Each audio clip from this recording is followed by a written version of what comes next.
के सवाल ये है कि जो इनकम टैक्स से बचने के लिए बसपा विधायक यहाँ पर हॉस्पिटल बनवा रहे हैं, तो क्या और विधायक इनकम टैक्स नहीं देते हैं और विधायक इनकम टैक्स से बचने के लिए ऐसा काम नहीं कर सकते? और विधायक ठेकेदारी करते हैं क्या? कोई विधायक ठेकेदार है? किसी की विधायकी गई थी ठेकेदारी करने में? कोई हो तो बताएं। अगर अपने इनकम टैक्स पैसे से सर जनता हित में कोई काम करते हैं सरकार के देने के बजाय, ये तो अच्छी पहल है। इस पर तो उससे क्या होगा ना, वो इनकम टैक्स देने से क्या होगा कि इनकम टैक्स 50 करोड़ बाकी है, 5 करोड़ खर्चा करेंगे, माफ़ हो जाएगा। 45 करोड़ का लाभ हुआ ना, वहाँ भी बिजनेस हुआ ना।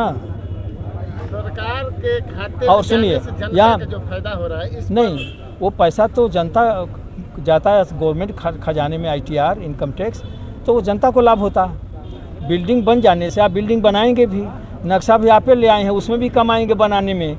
तीसरी बात ये है कि आप डॉक्टर ले आओ ना, यहाँ प्रोफेसर ले आइए, MS ले आइए, MD ले आइए, हार्ट सर्जन ले आइए, न्यूरो सर्जन ले आइए, इससे ना अस्पताल चलेगा। लोग रहे हैं कि अभी अस्पताल बनने दीजिए। मैंने सवाल किया था, आपका ही सवाल किया था कि डॉक्टर की जरूरत वाले हैं, तो बोले हैं कि जो अस्पताल है यहाँ पर बनने के बाद डॉक्टर से लेकर सारी मशीनें ऐसे जो प्रदेश में पहला मेरी बात वो सामुदायिक स्वास्थ्य केंद्र रसड़ा होगा। वो ऐसा है ना, फिर मैंने वही बात कहा, आप मशीन खरीद सकते हो, इंसान कहाँ से लाओगे?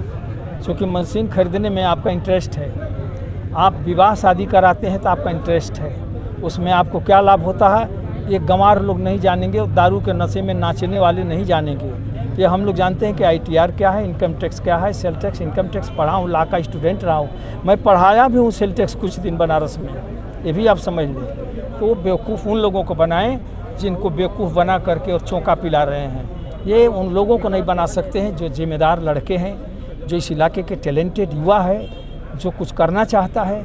वो ऐसा आदर्श नहीं मानेगा जिसका जनप्रतिनिधि दिन भर ठेकेदारी करे।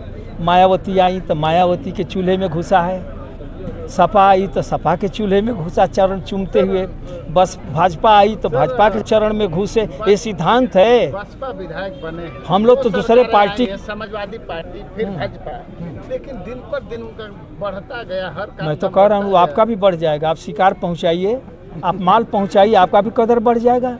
वो तो माल पहुंचाते हैं ना, उनको शर्म है। भाजपा तो ईमानदारी का वो कौन अधिकारी लेते हैं, अधिकारी वसूल लेते हैं, सचिव प्रमुख सचिव उस लेवल पर खींच लेते हैं और खींच करके किसी को कान में बता देते हैं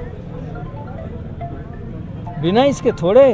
अरे 20,000 करोड़ का काम दिया है सरकार में अधिकारियों ने, 20,000 करोड़ 8 वर्ष की सरकार हो गई।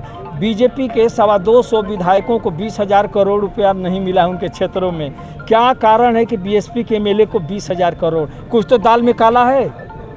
क्या है? आप लोग न खोजिए, हमसे क्यों खोज रहे हैं? मेरे पास आज CBI और ED रहती तो मैं खोज देता एक दिन में। हमारा काम है पूछना। हाँ ठीक है, पूछने के लिए विपक्ष कहाँ है?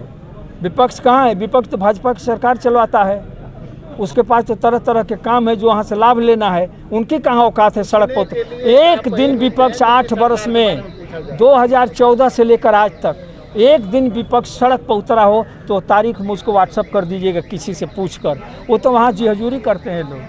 अब तो CMO साहब आपकी बातें मान गए, फिर आगे भी कुछ अच्छा होने वाला है, तो क्या है? आज CMO साहब हमारी बात मान करके हमारे पर कृपा किए हैं क्या? ये जनता की मांग है।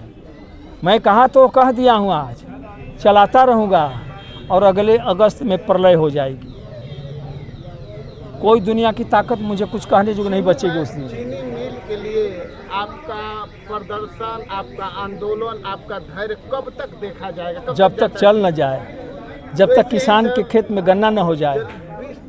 इस तरह 15-20 साल आप नो, करते रहे। मैं इतना संघर्ष बढ़ा दूंगा कि सबका चुनावी मुद्दा हो जाएगा 2027 में। मिल चल जाएगी, 100% चल जाएगी।